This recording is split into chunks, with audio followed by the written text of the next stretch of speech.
Chúa ở cùng anh chị em. Tin mừng Chúa Giêsu Kitô theo Thánh Ma-thêu. Lạy Chúa, vinh danh Chúa. Bấy giờ ông Phêrô đến gần Đức Giêsu mà hỏi rằng: Thưa Ngài, nếu anh em con cứ xúc phạm đến con thì con phải tha đến mấy lần? Có phải đến 7 lần không? Đức Giêsu đáp: Thầy không bảo là đến 7 lần, nhưng là đến 70 lần 7. Vì thế nước trời cũng giống như chuyện một ông vua kia muốn đòi các đầy tớ của mình thanh toán sổ sách. Khi nhà vua vừa bắt đầu thì người ta dẫn đến một kẻ mắc nợ vua 10.000 yến vàng. Y không có gì để trả nên tôn chủ ra lệnh bán y, vợ con y cùng tất cả tài sản mà trả nợ. Bấy giờ tên đầy tớ ấy xấp mình xuống lạy lục: Thưa Ngài, xin rộng lòng hoãn lại cho tôi sẽ lo trả hết. Tôn chủ của tên đầy tớ ấy liền chạnh lòng thương, cho y về và tha luôn món nợ. Nhưng vừa ra đến ngoài, tên đầy tớ ấy gặp một người đồng bạn mắc nợ y 100 quan tiền. Y liền túm lấy bóp cổ mà bảo: trả nợ cho tao. Bấy giờ người đồng bạn xấp mình xuống van xin: Thưa anh, xin rộng lòng hoãn lại cho tôi sẽ lo trả anh. Thế nhưng y không chịu, cứ đi tống anh ta vào ngục cho đến khi trả xong nợ. Thấy sự việc xảy ra như thế, các đồng bạn của y buồn lắm, mới đi trình báo với tôn chủ đầu đuôi câu chuyện. Bấy giờ tôn chủ cho đòi y đến và bảo: Tên đầy tớ độc ác kia, ta đã tha hết số nợ cho ngươi vì ngươi đã van xin ta, thì đến lượt ngươi không phải thương xót đồng bạn như chính ta đã thương xót ngươi sao? Thế rồi tôn chủ nổi cơn thịnh nộ, trao y cho lính hành hạ cho đến ngày y trả hết nợ cho ông. Ấy vậy, Cha của thầy ở trên trời cũng sẽ đối xử với anh em như thế, nếu mỗi người trong anh em không hết lòng tha thứ cho anh chị em của mình. Đó là lời Chúa.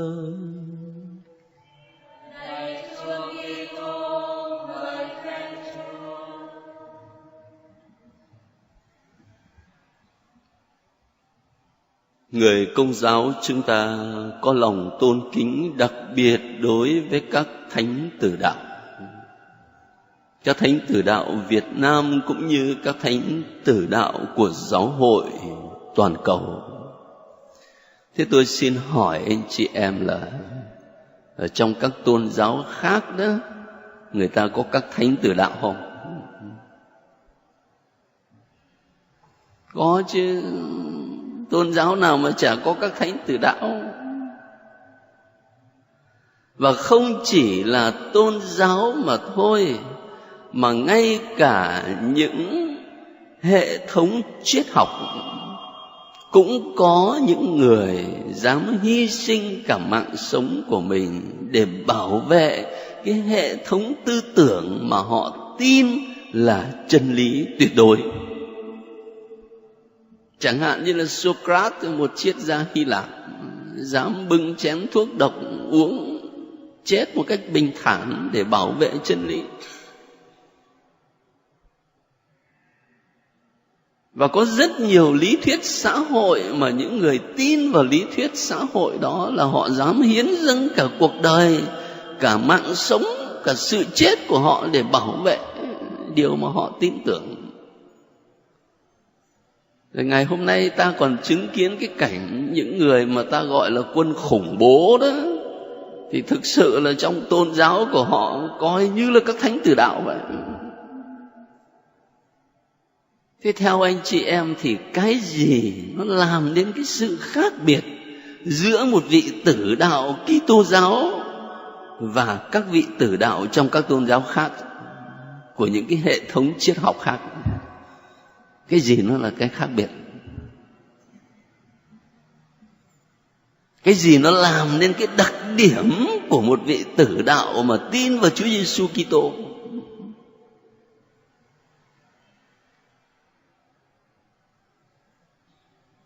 Tôi kể lại cho anh chị em một cái hình ảnh ở trong tác phẩm Quo Vadis để anh chị em trả lời thử coi.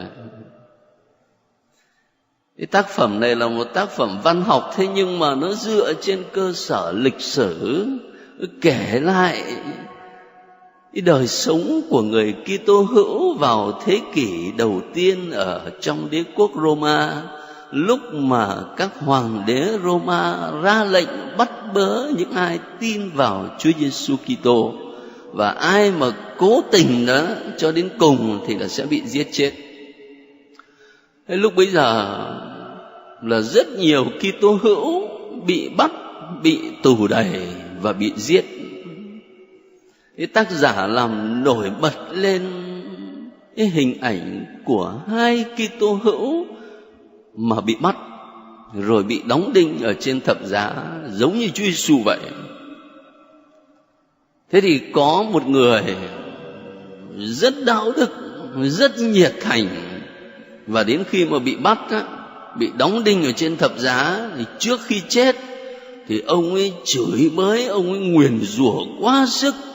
Hôm nay mày giết tao, nhưng mà Chúa của tao nguyền rủa chúng mày, Chúa của tao sẽ giết chết chúng mày, đẩy chúng mày vào trong hỏa ngục đời đời. Còn có một Kitô hữu khác thì cũng bị bắt rồi bị đem đi đóng đinh, nhưng mà trên thập giá thì người đó chỉ thầm thỉ có một lời cầu nguyện: lạy Chúa, xin tha thứ cho họ vì họ lầm không biết. Theo anh chị em, hai vị tử đạo đó khác nhau ở cái chỗ nào? Tôi chắc là ai cũng trả lời được. Tôn giáo nào cũng có những người chết vì đạo. Hệ thống xã hội nào, lý thuyết xã hội nào cũng có những người dám hy sinh mạng sống để bảo vệ cái sự tin tưởng của mình. Nhưng mà cái làm nên đặc điểm của một vị tử đạo Kitô giáo đó là dù đau khổ đến đâu, dù phải hy sinh mạng sống, vẫn cứ đầy ắp một lòng yêu thương, kể cả với những kẻ giết hại mình. Đấy chính là đặc điểm của một vị tử đạo, là môn đệ của Chúa Giêsu Kitô. Chứ còn chết mà đầy ắp lòng căm thù thì đấy không phải là môn đệ của Chúa Kitô đâu. Và sở dĩ có điều này là bởi vì ta được mời gọi để trở lại với đồi Can-vê và với cây thập giá dựng trên đồi Can-vê. Ở đó khi Chúa Giêsu chịu đóng đinh thì người ta đã không gặp được bất cứ một lời nguyền rủa nào, mà chỉ gặp được một lời cầu xin tha thứ: xin Cha tha cho họ vì họ lầm không biết. Đấy chính là đỉnh cao của tình yêu Kitô giáo đấy. Ơn tha thứ, và tha thứ cho chính những kẻ làm hại mình. Và khi Chúa Giêsu cầu nguyện như thế thì đồng thời Chúa Giêsu mặc khải cho chúng ta thấy được dung nhan của Thiên Chúa mà ta tôn thờ, là Thiên Chúa của tình yêu, tha thứ và thương xót. Và khi Ngài cầu nguyện như thế thì không phải là Ngài chỉ cầu nguyện cho những kẻ trực tiếp đóng đinh Ngài, mà là Ngài cầu nguyện cho anh chị em và cho tôi. Bởi vì Thánh Francisco Assisi nói rằng không phải quân dữ nó đóng đinh Ngài, mà là chính anh chị em và tôi đóng đinh Chúa Giêsu mỗi khi chúng ta phạm tội.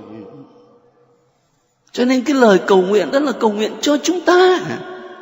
Trước hết là chúng ta được đón nhận cái ơn tha thứ của Thiên Chúa giàu lòng thương xót.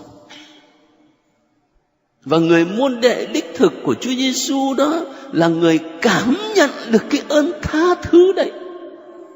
Là người không ngừng mang trong trái tim mình cái ơn tha thứ của Thiên Chúa.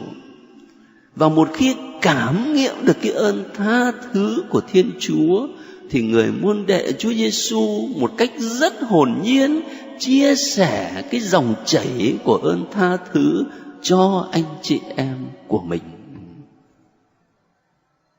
Cái nhân vật ở trong dụ ngôn tin mừng hôm nay, anh ấy không có cảm được. Anh ấy nợ ông chủ một món nợ lớn lắm, 10.000 yên vàng, mà anh ấy được tha thứ. Nhưng anh ấy không cảm nhận được cái ơn tha thứ đấy. Và vì thế cái người bạn của anh ta mắc nợ có 100 đồng bạc, nó bóp cổ đòi giết chết người ta, đòi bỏ tù người ta. Anh ấy không cảm nhận được cái ơn tha thứ của Cha trên trời. Và vì thế anh ấy không chia sẻ cái ơn tha thứ ấy cho bạn bè của mình. Và kết luận thì anh chị em biết rồi. Chúng ta nói một cách đơn giản là anh ấy bị đày vào hỏa ngục. Nhưng mà thực sự ra là thế này này, là bởi vì anh ấy không cảm nhận được ơn tha thứ của Chúa, cho nên anh ấy không thể hòa cuộc đời mình vào trong dòng chảy của lòng thương xót, dòng chảy của tình yêu, dòng chảy của nước trời. Anh ấy tự tách mình ra khỏi thiên đàng. Cái ý nghĩa chính là ở chỗ đấy. Thế cho nên cái lời mời gọi tha thứ nó có một cái chiều sâu ghê gớm, chứ không chỉ là một bài học luân lý đạo đức mà thôi đâu. Bởi vì khi ta biết tha thứ như vậy, đấy là dấu chỉ ta cảm nghiệm được cái ơn tha thứ của Thiên Chúa, và ta hòa cuộc đời mình vào trong dòng chảy của Thiên Chúa. Thế mỗi một khi anh chị em và tôi họp nhau lại như thế này mà cử hành phụ vụ, là có hai chỗ giúp chúng ta ý thức đặc biệt về việc mình được tha thứ và mình cần phải chia sẻ cái ơn tha thứ đó cho nhau. Anh chị em biết là hai chỗ nào không?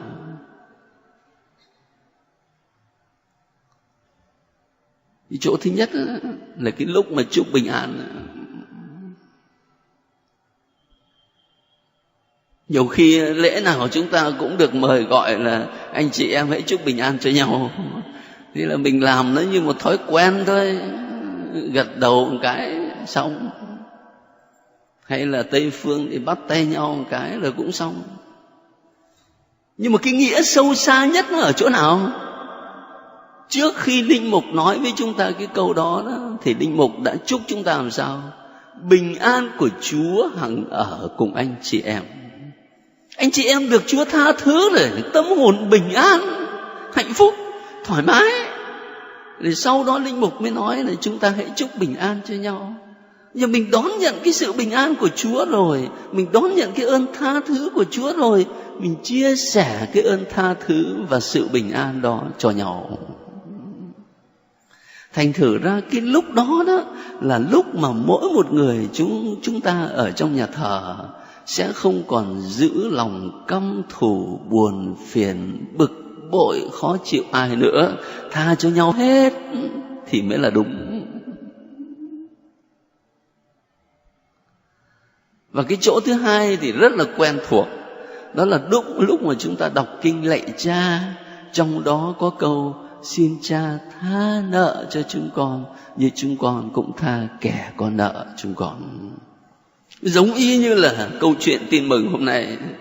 Nếu mà mình không tha thì lúc đó là Chúa sẽ nói nhỏ với mình: tên đầy tớ độc ác kia, ta đã tha hết số nợ cho ngươi vì ngươi van xin ta, thì đến lượt ngươi, ngươi không phải thương xót đồng bạn như chính ta đã thương ngươi sao? Thì lúc mà ta đọc kinh lạy Cha là ta đọc lại cái trang tin mừng. Cho nên có hai chỗ rất là cụ thể, mỗi một lần đi lễ nhắc nhớ mình tha thứ, tha cho chồng, tha cho vợ, tha cho con cái, tha cho bạn bè, tha cho những người gây đau khổ cho mình trong cuộc đời. Chia sẻ cho nhau cái ơn bình an của Chúa. Và đấy là dấu chỉ đích thực của một người Kitô hữu.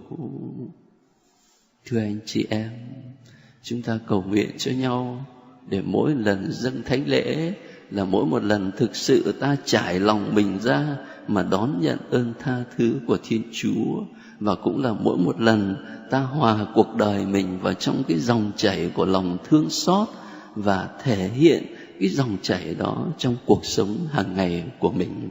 Để mỗi một lần dâng thánh lễ là mỗi một lần giúp mình sống cái ơn gọi và tư cách môn đệ Chúa Giêsu một cách trọn vẹn hơn. Cầu cho nhau được như thế. Và bây giờ chúng ta cùng tuyên xưng đức tin. Thánh lễ TV trân trọng cảm ơn quý vị đã quan tâm theo dõi và đăng ký kênh.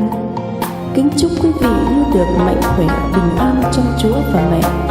Xin chào và hẹn gặp lại quý vị trong các video tiếp theo.